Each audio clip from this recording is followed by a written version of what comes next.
Assista ao que foi tratado no último dia 15 de maio na Comissão de Educação da Câmara. É a volta do kit gay nas escolas, onde milhões de crianças estarão sendo estimuladas a serem homossexuais. Assista.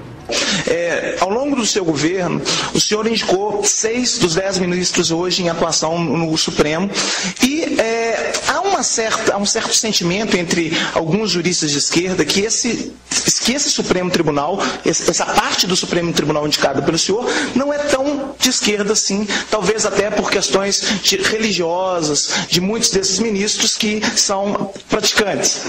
Esse Supremo é de fato a cara esses indicados pelo Supremo são os ministros dos seus sonhos, quer dizer, são a cara do governo Lula, ou no fundo eles são uma composição de fatores políticos e de pressões políticas que levariam a criar esse Supremo? E uma última pergunta seria, o novo ministro a ser indicado, será que ele tem uma cara diferente, né, mais favorável aí a questões como aborto, direitos dos homossexuais, que estariam menos relacionados aí, menos ligados, digamos assim, às posições da Igreja Católica? Obrigado.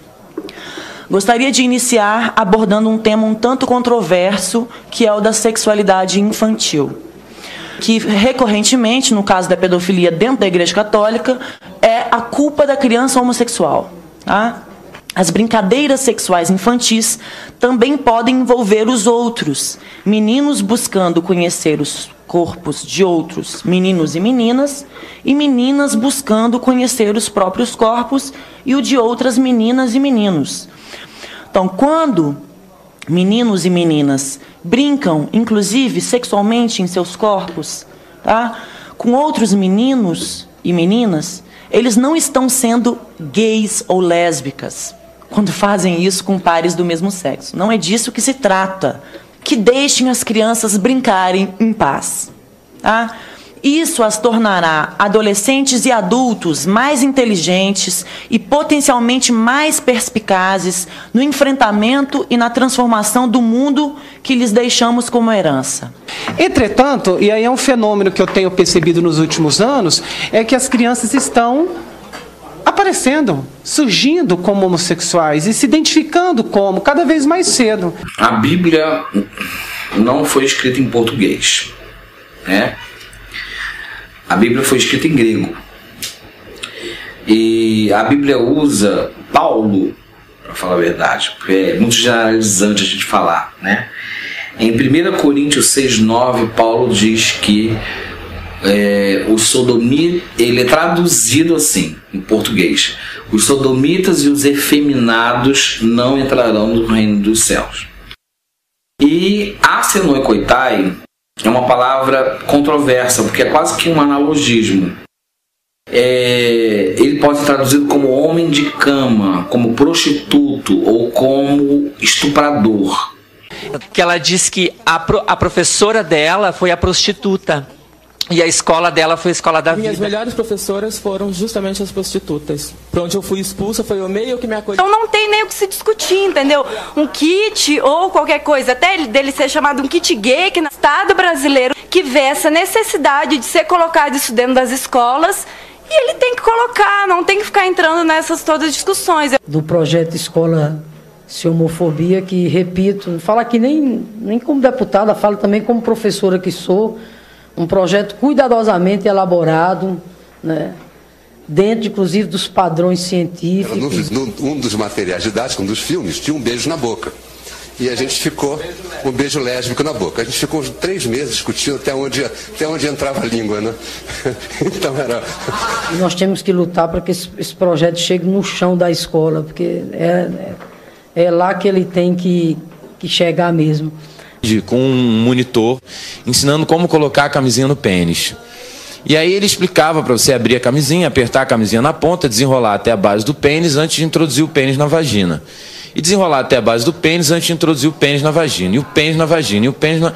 Depois do 10º pênis na vagina, eu virei para ele e perguntei: mas, meu querido, quem disse que eu vou introduzir o pênis na vagina? E ele levou uns 10 minutos para entender o que eu estava dizendo. Trabalhar gênero e sexualidade não tem idade mínima. Na verdade, a gente está falando de questões que têm a ver com todas as faixas etárias. No ensino fundamental, a gente pode trabalhar de diferentes maneiras. Bancada no Congresso Nacional, uma bancada evangélica também, uma bancada católica, vamos dizer, uma bancada cristã, que muitas vezes faz uma pressão muito grande para a aprovação de determinadas leis, que são leis que, no fundo, representam valores morais, não da totalidade da população, mas representam valores morais dos religiosos. Não é? Para o material, a hora que fosse na escola, ele não ficar enfiado lá em alguma gaveta. Então, para colocar o cartaz na escola, para as professoras e os estudantes poderem reivindicar. E outra, esse material foi feito com recursos públicos. Agradecer à Comissão de Direitos Humanos, aí nos nossos queridos deputados, que inclusive aprovamos uma emenda de 11 milhões na semana passada. Obrigado ao Chico Alencar, que tem sido o nosso grande articulador. Recursos da nossa população, que veio do dinheiro público. Cada vez que alguém vai ao fundamento dessa cultura, que é a Bíblia, e toma a Bíblia ao pé da letra, a gente pode chamá-la de fundamentalista sem medo de ser feliz. O caso do Rio de Janeiro, por exemplo, em que um vereador propôs uma aberração constitucional, uma lei inconstitucional, uma aberração mesmo, que propõe que o município proíba a distribuição na rede pública de ensino municipal de qualquer material que venha enfrentar a homofobia ou trabalhar o tema. Vemos pastores que sempre quando falam de pedofilia, querem ligar a pedofilia à homossexualidade, quando que as pesquisas nos mostram que mais de 70% dos pedófilos são pais, são tios, são avós, são primos. Talvez os outros 30% estejam aí dentro das igrejas, nos púlpitos, vestindo batinas e pregando por aí. O deputado Jean falou do capetinha que tentou, porque filho de capeta é capetinha, né? O capetinha que tentou passar uma aberração lá na Câmara dos Vereadores do Rio. É um absurdo não deixar que seja distribuído material.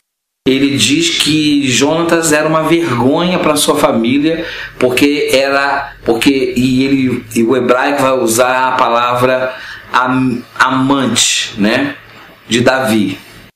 Então, não há uma certeza, há especulações sobre esse romance, mas a gente percebe nos textos bíblicos uma ligação muito forte entre Davi e Jonatas, e a palavra que Saul fala para Jonatas, palavras ofensivas, são palavras que dão a entender que Jonatas amava Davi como um homem ama uma mulher. Menino de 12 anos, porque é pego com uma revista gay, é expulso das escolas públicas, porque o que a gente mais vê nas escolas públicas são imagens de santos, crucifixos, enquanto que o Estado é laico. Eu acho que está na hora da gente tirar as imagens de Maria, de santo isso, de santo daquilo, e de crucifixos dos espaços públicos. Completamente,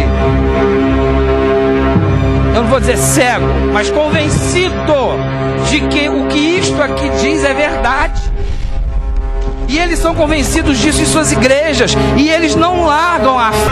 Eles têm um poder de projetos fundamentalistas religiosos, esses desgraçados.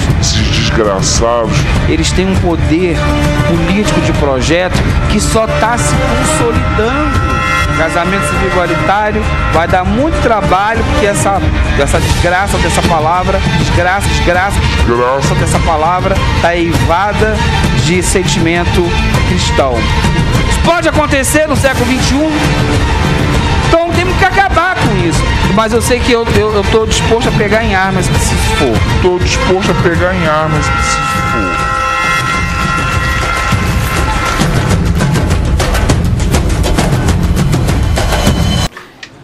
Não podemos assistir passivamente este movimento que busca acabar com a família e as religiões.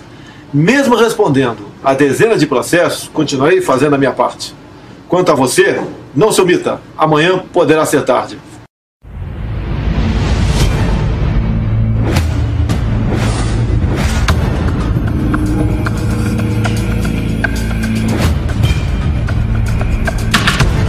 O we had a whole plan that sold abortions, and it was called sex education. Break down their natural modesty, separate them from their parents and their values, and become the sex expert in their life so they turn to us when we would give them a low-dose birth control pill they would get pregnant on or a defective condom. Our goal was 3 to 5 abortions from every girl between the ages of 13 and 18. The multitudes of people that have been hurt by abortion, it's just unfathomable. That abortion is really, to me, the ultimate exploitation of women. It is so shameful and secretive that many women don't tell anybody that they've had an abortion. They won't say anything for 20, 30, 40, 55 years. They're so traumatized. Silence.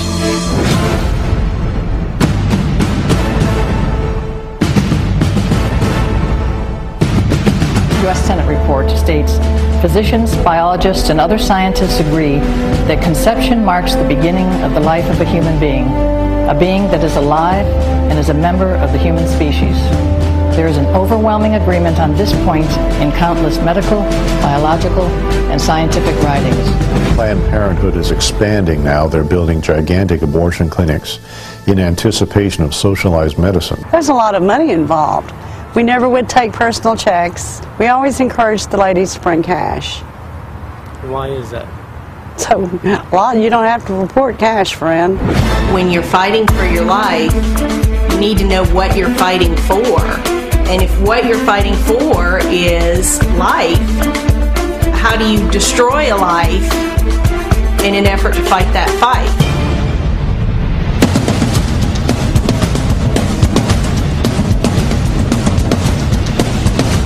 I'm fighting so hard to save myself that I'll kill someone else to get that. I recognized I'd been involved in the death of 35,000 babies.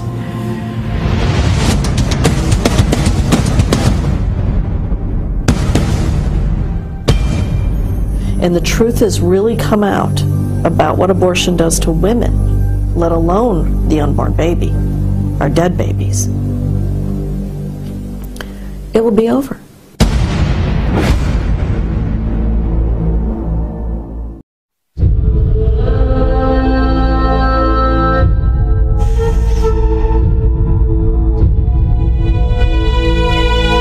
Recently, there was an announcement both by David Cameron and by President Obama that, you know, they are willing to cut off aid to countries who do not recognize LGBT rights. No, we want to object to that as just being manipulation. President Obama issued a directive to all U.S. government agencies that engage in international activities to make advancing LGBT rights a top priority. We have done more in the 2.5 years that I've been in here than the previous 43 presidents to uphold that principle. The Obama administration defends the human rights of LGBT people as part of our comprehensive human rights policy and as a priority of our foreign policy. For us, family stands at the heart of everything we do. We live for the family. Gay rights are human rights, and human rights are gay rights. We do not want any discrimination against anybody under any condition, whether sexual or otherwise. But we have to state clearly and forcefully that this concept stands against everything we stand for in Africa. They actually said that for us to combat HIV and AIDS, we needed to legalize prostitution, legalize homosexuality. Infection rates are going up in the U.S. They're going down in Kenya. They seem to be going down in Ethiopia now. They went down in a major way in Uganda, and yet we're going to these countries and telling them how to prevent AIDS. Our approach is gradual. Abstinence, be faithful to each other, but if you can't, use the condom. what is amazing is that these countries that are harassing us, smaller countries, in these countries, the rate of HIV/AIDS, it is said to be out of control. What arrogance for us to tell them how to do something that they're doing better than we are. And that should be obvious to the casual observer. UNAIDS published and circulated an email which was false and malicious about me, because they felt that they needed to have in the document language relating to men who have sex with men and sex workers. As a result of the pressure that UNAIDS put to bear in this email, I was advised that my contract would not be renewed. My brother Luigi and I had an opportunity to go to the United Nations, where we saw developed countries trying to force the African countries to accept comprehensive sexuality education. It's about starting when we're with children, about the expectation of roles, and we need to start there. This kind of education tells youth they can have fun and have sex and just use condom. This kind of message was a death sentence to not only both of my parents but also my brother Rogerio.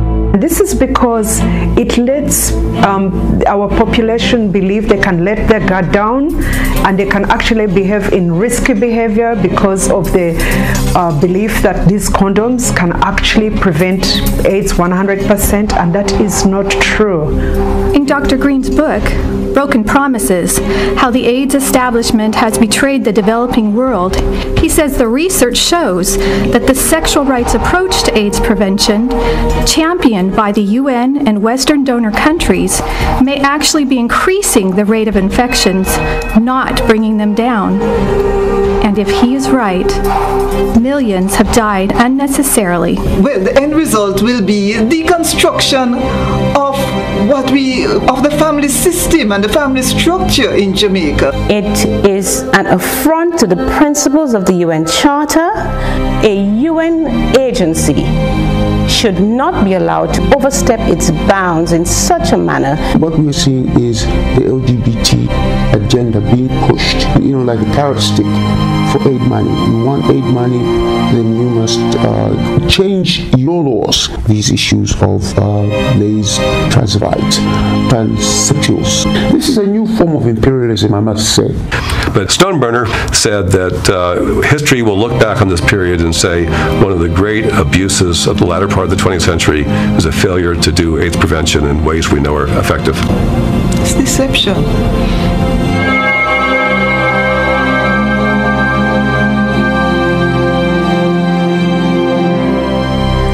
Act now and go to standforfamily.org and watch the full documentary online and sign the petition to stop cultural imperialism. Let's unite with people across the world and stop the abuses exposed in this film.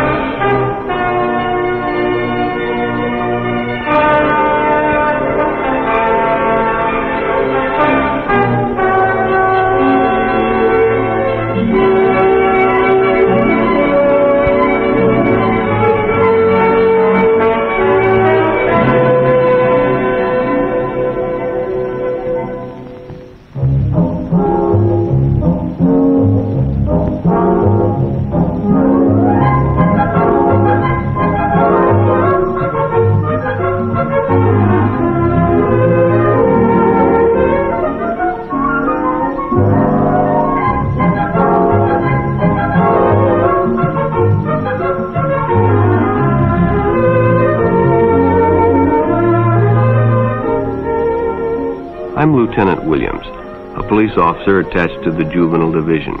I'm on my way to Monroe Junior High School to talk to a group of young people. That looks innocent enough, doesn't it? Lots of young people hitchhike. Seems like a good way to get from one place to another. But sometimes there are dangers involved that never meet the eye. Let's take the case of Jimmy Barnes. Jimmy played baseball all afternoon and he didn't feel like walking home, so he decided to thumb a ride.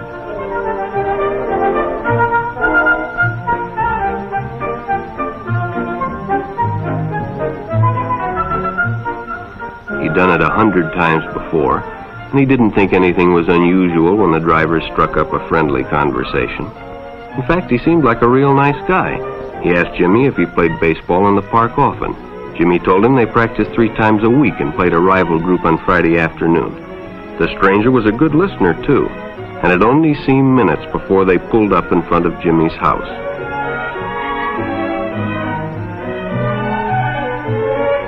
When Jimmy got out, the stranger gave him a friendly pat. Then he told him he'd see him again, as he always drove by the park on his way home.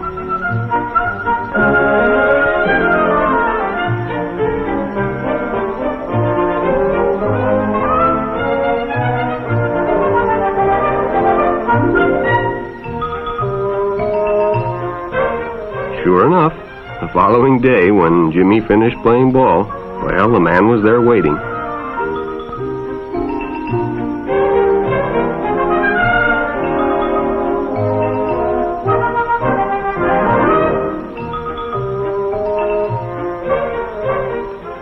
They stopped at a drive-in, and the stranger treated him to a Coke. During their conversation, he told several off-color jokes, but Jimmy had heard others before, and well, it made him feel big to so easily win the confidence of an older person.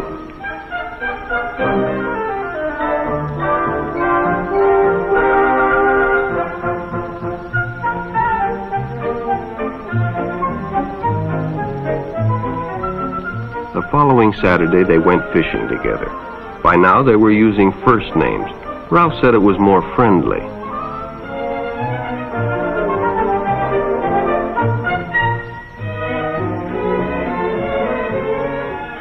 Jimmy hadn't enjoyed himself so much in a long time. Then during lunch, Ralph showed him some pornographic pictures. Jimmy knew he shouldn't be interested, but, well, he was curious. What Jimmy didn't know was that Ralph was sick, a sickness that was not visible like smallpox, but no less dangerous and contagious, a sickness of the mind. You see, Ralph was a homosexual, a person who demands an intimate relationship with members of their own sex. But by now, Jimmy felt a fondness for Ralph, and they continued to go places together. Ralph was generous and took Jimmy many interesting places and did many nice things for him. He bought presents and even gave him money, but payments were expected in return. You see, Jimmy hadn't recognized Ralph's approach soon enough. When Ralph first asked Jimmy to go fishing alone, he should have discussed it with his parents or teacher. Finally, Jimmy told his parents, and they reported it to the juvenile authorities. Ralph was arrested, and Jimmy was released on probation in the custody of his parents. But all homosexuals are not passive. Some resort to violence, as in the case of Mike Merrick.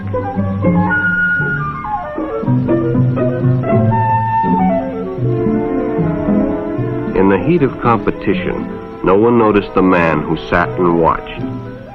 And when the game broke up and the others left, Mike decided to stay and practice a little longer.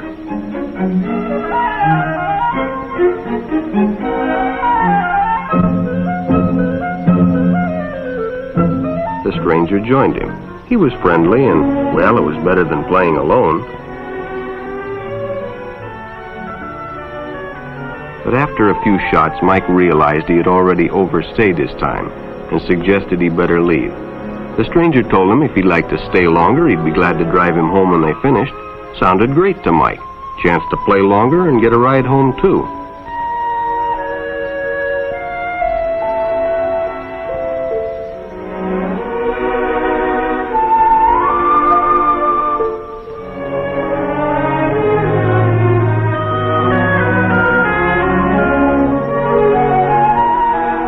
When they finished, the stranger told him he'd make a fine player someday if he got lots of practice. The companionship, the praise, the friendly attitude dispelled any misgivings Mike might have had about going with a stranger. He probably never realized until too late that he was riding in the shadow of death. But sometime that evening, Mike Merrick traded his life for a newspaper headline.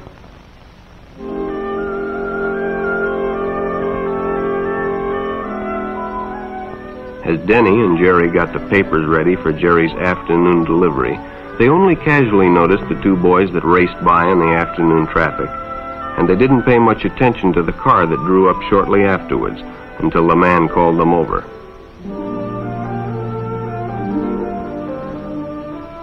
Had two boys been by on bicycles? The boys nodded they had. Could they recognize them if they saw them again?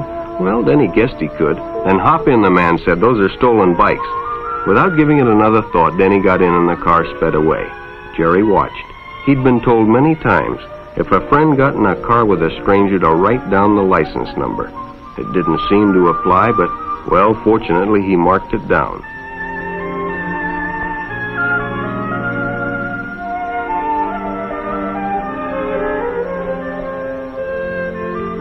When he delivered a paper to Denny's house, he asked his mother if they'd caught the boys that had stolen the bicycles. Denny hadn't returned, so he told her the story and gave her the paper with the license number.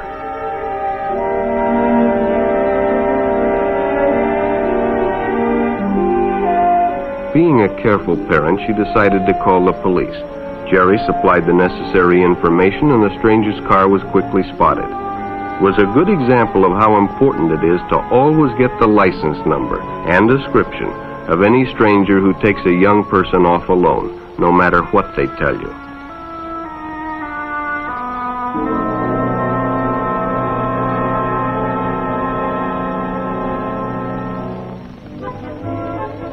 Public restrooms can often be a hangout for the homosexual. Bobby and his friends hadn't noticed the man who had been in the restroom when they changed, and as it was late, he suggested they take the shortcut under the pier, but the others preferred to take the more traveled way home.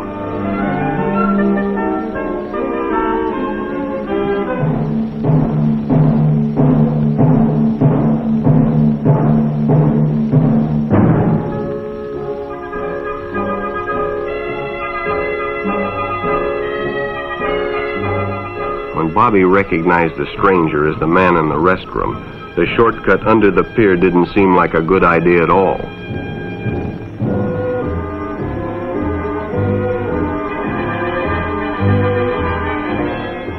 After all, it's more fun to stay with your friends anyway. Bobby had made a wise decision. It may have saved his life. The decision is always yours, and your whole future may depend on making the right one. So no matter where you meet a stranger, be careful if they are too friendly, if they try to win your confidence too quickly, and if they become overly personal. One never knows when the homosexual is about. He may appear normal, and it may be too late when you discover he is mentally ill. So keep with your group, and don't go off alone with strangers unless you have the permission of your parent or teacher.